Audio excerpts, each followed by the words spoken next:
Sejenak, pejamkan mata, dengarkanlah pengakuan dari sosok kuntilanak.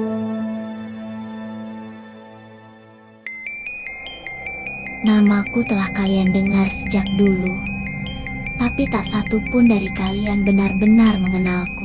Aku adalah bisik di malam buta. Aku adalah hembusan angin yang membawa wangi anyir dan bunga Kamboja. Aku adalah wanita yang mati dalam luka tapi tak pernah dikubur oleh waktu. Kalian menyebutku kuntilanak, tapi sebelum aku menjadi seperti ini, aku adalah perempuan seperti ibu kalian, seperti adik kalian, seperti kekasih yang kalian rengkuh dan kalian khianati. Aku hidup di masa ketika perempuan hanya diperbolehkan diam. Suaraku dibungkam, air mataku tidak dianggap. Aku mencintai lelaki yang bersumpah atas langit untuk menjagaku. Tapi sumpahnya berubah menjadi jerat ketika aku mengandung darahnya. Dia pergi, meninggalkanku dalam malu, dalam aib yang dunia tak mau lihat. Keluargaku mengusirku. Warga desa menyumpahiku sebagai pembawa kutuk. Aku diseret ke hutan, dipukuli, ditelanjangi, dan dibiarkan mati dengan bayiku di perutku yang belum sempat menangis. Darahku menyatu dengan tanah. Jeritanku meresap ke akar-akar.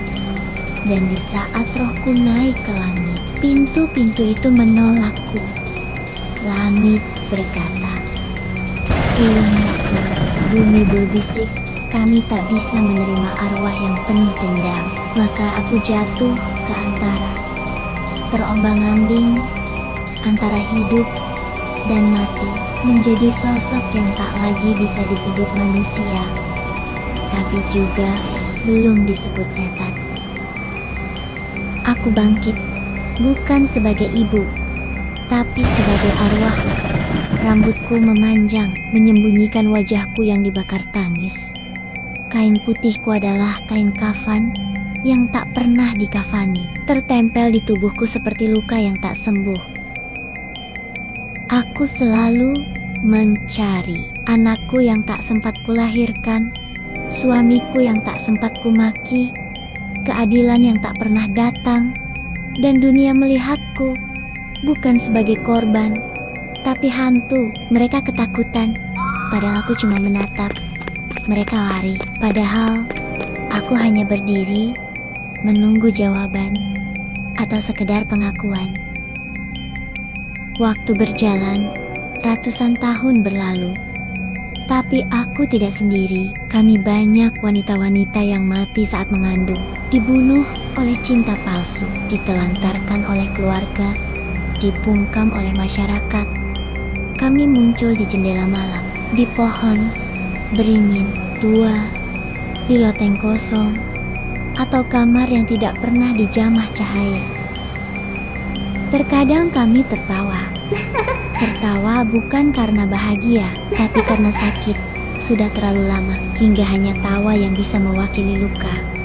Kalian menyebut kami legenda, kisah sebelum tidur, tokoh dalam film horor. Tapi kami nyata.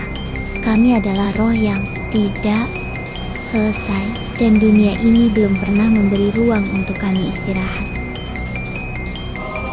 Aku tidak datang untuk balas dendam. Aku datang untuk mengingatkan tentang luka yang bisa kalian wariskan, tentang kehidupan yang bisa berubah menjadi kutukan.